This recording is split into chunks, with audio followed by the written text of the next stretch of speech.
Good morning, good afternoon, and good evening. Welcome to Deck Plumbers, the YouTube series where I take a user-submitted deck, unclog it by taking 10 cards out and putting a fresh 10 in, all the while following their restrictions. As a general rule, I will not be upgrading mana bases or adding cards like Soul Ring or Mana Crypt. Those are good cards, you should add them if you have them, and always upgrade your mana base. The first deck of the series is going to be HimCD's Marchesa the Black Rose deck. The idea of the deck is to steal opponents' creatures, put +1/+1 counters on them, and then sacrifice those creatures so Marchesa's effects bring them back under our control. The only restriction for this deck was to keep it under 80 euros. As always, I'll have a link to the original deck in the video description below, and a link to my version. Okay, let's get into it. I'm going to start with the cuts first so we can end on a high note. First card I cut was Arcbound Slith. It's an artifact creature with modular that gets counters when it deals combat damage. There weren't enough artifact creatures in the deck to really benefit off this modular mechanic, so I went ahead and cut that card. You could do a modular sub-theme with Marchesa, which might be a pretty cool deck, however, I'm not rebuilding the entire deck. The next cut was Arcbound Stinger. Same thing, it's a modular creature, not enough artifact creatures, get rid of them. Blood Baron's the next card. It's a 3-mana 2/2 sack outlet. There are better 3-mana sack outlets on creatures, and that's why I cut this card. I don't think the effect is good enough. Next was Cloudfin Raptor, a 1-mana 0/1 flying and evolve. Doesn't really impact the board, and you don't want to return it with Marchesa because it comes back with no counters on it. This card's an easy cut for me. Next, Falconwrath Torturer, Nantuku Husk, and Sadistic Hypnotist are 3 more sacrifice outlets I want to cut. You don't want too many sack outlets in a deck because you'll have nothing good to sacrifice. It's definitely a very tough line to walk, but I think with enough reps of the deck, you'll be able to fine-tune that number for your needs. The next card is Portent Betrayal, which is a 4-mana active treason effect, so basically you gain control of target creature until end of turn. I don't think 4 mana for this effect is good, especially at sorcery speed, when the only benefit is to scry 1. That's also why I cut Traitorous Instinct, which is a 4-mana active treason effect that gives the creature +2/+0.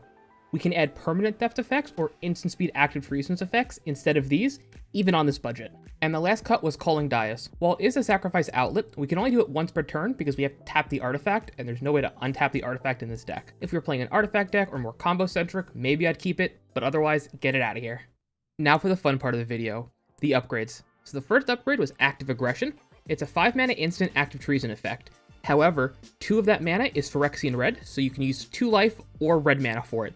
So essentially, it's a 3 generic instant active treason effect. Having that ability at instant speed can really catch people off guard. The next card was Agent of Treachery. This is a 7-mana creature that when it enters the battlefield, gain control of target permanent. Yes, that says permanent, so you can steal people's lands.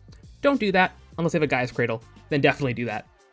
And at the beginning of your end step, if you control 3 or more permanents you don't own, draw 3 cards. This is really good in the deck because it is card draw, and we can permanently steal creatures. So if we can put counters on it with Marchesa out and sacrifice it to keep bringing it back, we can keep stealing cards permanently. Next is Braid's Arisen Nightmare from Dominaria United. At the beginning of our end step, we can sacrifice an artifact, creature, enchantment, land, or planeswalker. If we do, each opponent may sacrifice a permanent that shares a card type with it. If they don't, they lose 2 life and we draw a card. This is really good because we already want to sacrifice creatures, and while it might be a little slow, it can hurt our opponents, because if they don't have any creatures, or if they don't want to sacrifice anything, we can potentially draw up to 3 cards. This is great. Cytoplast Manipulator is a card that I didn't even know existed until I was working on this video. It has Graph 2, so it enters the battlefield with 2/+1/+1 counters on it. Then, whenever another creature enters the battlefield, you may put 1 counter from this creature onto that creature. That does mean opponent's creatures, because it doesn't say creatures you own. Then, you can pay 1 blue, tap it, gain control of target creature, with a +1/+1 counter on it as long as Cytoplast Manipulator remains in play.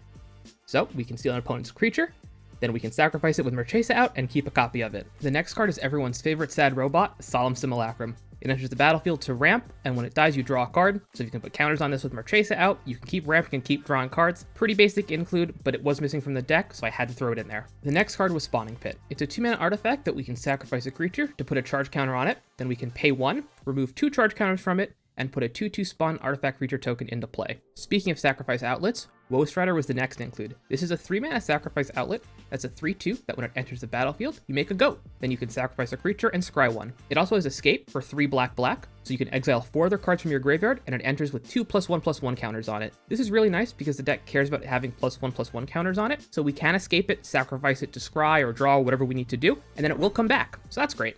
The next card I added was First Day of Class. This is a 2-mana instant that says whenever a creature enters the battlefield under your control, until the end of turn, put a +1/+1 counter on them, and it gains haste until end of turn. This is a great way to put counters on creatures that you might have a hard time putting counters on otherwise, or if you're playing multiple creatures in the same turn. However, this also combos with any persist creature, so that's why I included the card Murderous Redcap. This 4-mana 2/2 says, when it comes into play, it deals damage equal to its power to target creature or player, and it has persist. So that means when it dies, it'll come back with a -1/-1 counter. So if you cast First Day of Class before this dies, and it doesn't have any -1/-1 counters on it, it'll come back with a -1/-1 counter. First Day of Class will put a +1/+1 counter on it, and the counters will cancel each other out. Which means you can sacrifice this card infinitely with a free sacrifice outlet to deal infinite damage to the table. And this combo works with any persist creature, so definitely be on the lookout for it in your own decks. The last card I added was Thran Vigil. This is a 2-mana enchantment from the Brothers War that says, whenever one or more artifacts and or creature cards leave your graveyard during your turn, put a +1/+1 counter on target creature you control. And since Marchesa says whenever a creature we control with a +1/+1 counter on it dies, return that card to the battlefield, well, this lets us put counters on other creatures once that effect triggers. Thran Vigil only triggers during our turn, so we can't do it every single turn cycle, which is unfortunate, but I still think it's good. And there are some rules interactions I would like to go over with Thran Vigil real quick. First thing is it says 1 or more, so even if you have 5 creatures leave your graveyard, you only get 1/+1/+1 counter. The second thing is, if your graveyard's exiled, that counts as cards leaving the graveyard, so if you have an artifact or creature in your graveyard and it gets exiled, you still get a +1/+1 counter, as long as it's your turn, of course.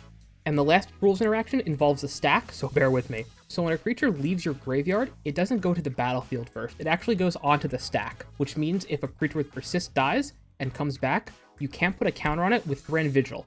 However, Thran Vigil does go infinite with 2 persist creatures. Now let me try my best to explain, and I'll have a little diagram here on screen. Alright, so you have Thran Vigil out, a sacrifice outlet like Ashnod's Altar, and creature A and creature B, both with persist. So you sacrifice creature A, it dies. Persist triggers, it goes on the stack. Thran Vigil puts a +1/+1 counter on creature B, then creature A enters with a -1/-1 counter. Well, now you sacrifice creature B. Because it doesn't have a minus counter on it, it goes to the graveyard. Leaves goes onto the stack. Thran Vigil triggers, putting a +1 counter on creature A, and removing the -1 counter. Then creature B comes back into play with a -1 counter. Now you sacrifice A again, it dies, it comes back, puts a counter on B, removing the -1 counter, and you do this over and over again. Whew, that was a mouthful. The original deck came in at €77.14, and my version came at €78.94, only €1.80 off. Not bad, and still under our €80 threshold. Barely, but we're still under it, and that's what counts. And with that, thanks for watching. My Patreon is live, so I have a link in the video description below if you want to support me there. If you want to keep supporting me for free, just give this video a like if you like it, dislike if you didn't, leave a comment below with any feedback or decks you would like me to check out. Don't forget to subscribe, ring that bell to get notifications when all my videos go live. This has been Ben with BathroomBrewsMTG, and remember, always wash your hands.